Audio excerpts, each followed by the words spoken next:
Pensando no controle da doença do edema, uma solução que trouxe excelentes resultados no combate foi o óxido de zinco. Então, essa ferramenta foi atualmente proibida em toda a Europa, algo que deve se tornar uma tendência para outras regiões produtoras no resto do mundo, como é o caso do Brasil. Então, para isso, a gente precisa pensar em outras alternativas.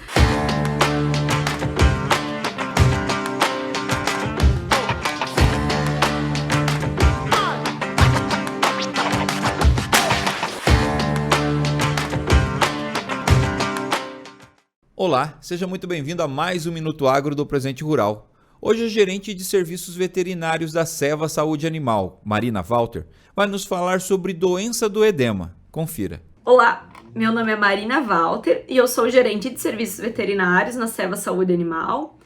E hoje eu vou falar sobre doença do edema. Essa que é uma toxinfecção que causa disfunção neurológica, como o próprio nome já diz, desenvolvimento de edemas, e também casos de morte súbita. Ela afeta principalmente leitões entre 4 e 15 dias após o desmame, então uma enfermidade na fase de creche, mas que também pode afetar suínos que estão em fase inicial de crescimento. Essa doença, ela está associada à presença de cepas patogênicas de Escherichia coli no intestino delgado dos animais, e sob certas circunstâncias, essas cepas elas se multiplicam e produzem a Shigatoxina. E é a Shigatoxina que vai exercer o seu poder patogênico na parede dos vasos sanguíneos. Com isso ocorre extravasamento de líquido, levando aos edemas que são característicos da doença. Assim, os sinais clínicos frequentemente observados a campo são edema de face, edema de pálpebra, edema de mesocólon, também apatia, incoordenação, movimentos de pedalagem, que são sinais característicos de uma disfunção neurológica. Também pode ocorrer dispneia ocasionada pelo edema pulmonar. E interessante ressaltar que a doença do edema, ela pode ou não estar associada com diarreia.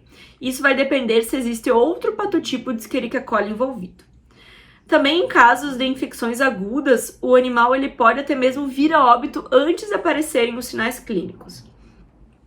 Tem um estudo bem recente, realizado no Brasil, publicado em 2022. Foi feita uma prevalência de doença do edema.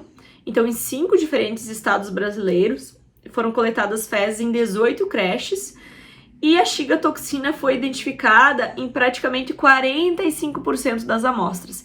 Então, esse é um resultado bem interessante, porque geralmente sinal neurológico é muito associado à meningite por streptococcus. E com esse trabalho podemos perceber que a doença do edema, a Shigatoxina, ela foi identificada em grande parte das granjas brasileiras. Então, para o diagnóstico, fazer esse diferencial é muito importante.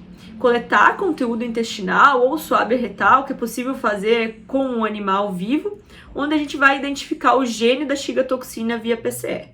E também, é claro, pós-mortem pelas coletas, através de histopatologia dos tecidos intestinais.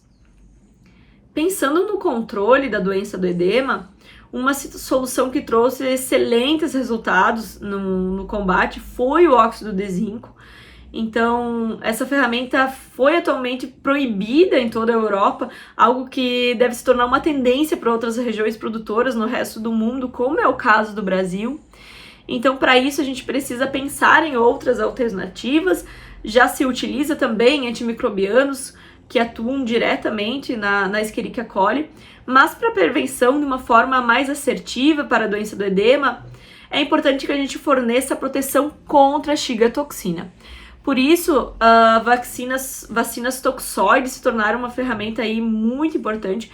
Elas são elaboradas com a toxina modificada, que é incapaz de produzir a doença, então elas podem ser utilizadas como uma ótima alternativa. Mas é bem importante também estar ciente que a doença do edema é algo multifatorial, então existem vários fatores predisponentes. Por isso, a gente precisa trabalhar correções de manejo, pensando principalmente em ambiência, desinfecção ambiental. Também outro ponto interessante são melhorias nas formulações da ração, com o uso de fontes de proteína mais digestíveis para os leitões. Também melhoradores de microbiota intestinal, esse tema que tem se falado muito nos últimos tempos, por exemplo, utilizando acidificantes ou outros probióticos. Então, existem aí várias opções que são bem interessantes e também assertivas frente à doença do edema. Este foi mais um Minuto Agro feito especialmente para você. Para mais informações, continue a nos seguir através de nossas redes sociais. Até a próxima!